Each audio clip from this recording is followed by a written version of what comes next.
अस्सलाम वालेकुम to all viewers. मैं हूं जवेरिया और आप देख रहे हैं मेरा YouTube channel which is easiest way to learn by Javeria. ECO 402 की जीडीबी के सोल्यूशन के साथ हाजिर हूं। इन्होंने हमें सवाल दिया था कि अगर हम डिसकंटिन्यू कर देंगे फर्टिलाइजर सब्सिडाइज को तो किस तरीके से पाकिस्तान को दुश्वारियां होंगी, किस तरीके से हम इंटरनेट कर सकते हैं उन तमाम कॉम्प्लेक्स सिचुएशंस को जो कि प्रोड्यूसर और कंज्यूमर्स के साथ हो। फर्स्ट ऑफ ऑल आप लोगों को सबको बता दी चलती हूँ कि फाइनल टर्म बहुत ज़्यादा नियरर है।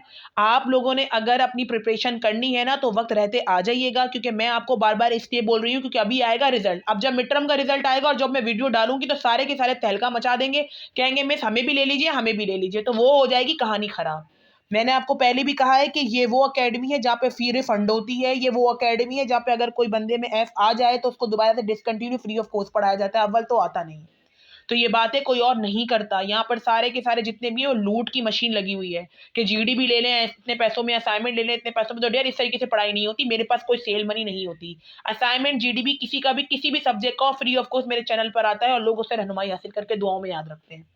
रही बात क्लासेस की, तो क्लासेस की भी अफोर्डेबल फीस की रेंज आप लोगों को दी जाती है। आप लोग आइए, सेटिस्फाई होइए। पहले मेरी मेजर प्रियोरिटी कंसेप्ट क्लियरेंस और आपका सेटिस्फेक्शन लेवल पर है। आपकी तमाम चीजें क्लियरेंस होगी तो फिर मैं आपको लूंगी विद गारंटी इंशाल्लाह। कोई गारंटी नहीं देता। I will all only I will give guarantee to all my students.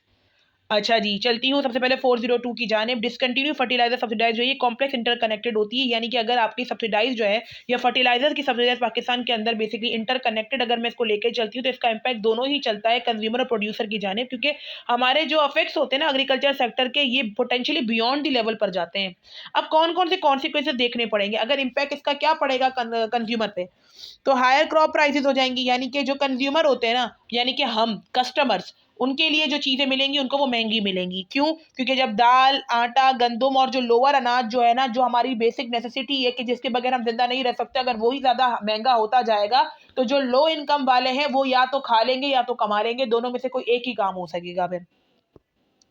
फिर फूड की सिक्योरिटी कम हो जाएगी, मतलब कि आप जो है वो नरिशमेंट, वो तमाम चीज़ें जो रूरल एरिया से आती हैं वो उस हिसाब से नहीं आएंगी और स्ट्रगल एक शुरू हो जाएगा, लोअर लेवल वेलफेयर हो जाएगा, इकोनॉमिक वेलफेयर जो है वो ठीक तरीके से नहीं रहेगा, स्टैंडर्ड ऑफ लिविंग मुतासर होगी बदतरीन तरीके से। इम्पैक्ट क्या पड़ेगा प्रोड्यूसर के ऊपर कि इनकी प्रॉफिटेबिलिटी रिड्यूस हो जाएगी। जाहिर सी बात है, एक चीज़ बंदा जब बनाता है तो वो ये रखता है कि इसमें कोई चार्मिंग कि नहीं यार, अगर मैं 2 रुपए की चीज़ मार्केट से लाया तो कम से कम 3 साढ़े 3 रुपए की तो उसको मैं सेल आउट करूँ। इंक्रीज कंपटीशन, इससे कंपटीशन मार्केट में बेतहाशा बढ़ेगा, मुंह बोले दामों के ऊपर कहानी बिकेगी। फॉर एग्जांपल जैसे कोविड की सिचुएशन आप ले सकते हैं, तो मास्क और तमाम जो है ना वो फेवर की मशीनों के ऊपर मुंह बोले दामों में हर कोई बेच रहा था, क्योंकि हर किसी को पता था कि इनकी बेसिक नीड है। फार्म क्लोजर्स हो जाएंगे।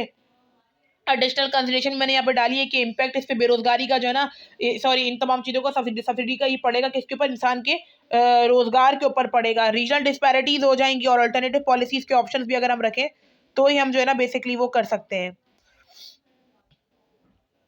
और मैंने यहाँ पर भी लिखा है आपको कि अगर मैं डिसकंटिन्यू फर्टिलाइजर सब्सिडाइज को प्रॉपर सेफगार्ड के तरीके से ऑल्टरनेट मेजर्स के थ्रू अगर मैं मेजर करूँ तो ही मैं नेगेटिव कॉन्सिक्वेंसेस से बचा सकती हूँ अपने मुल्क को, कंज्यूमर और प्रोड्यूसर के गैप को फिल कर सकती हूँ, नेगेटिव इम्पैक्ट से बचा सकती हूँ और एफिशिएंट सस्टेनेबल फर्टिलाइजर्स का इकोनॉमिक सिस्टम कायम कर सकती हूँ।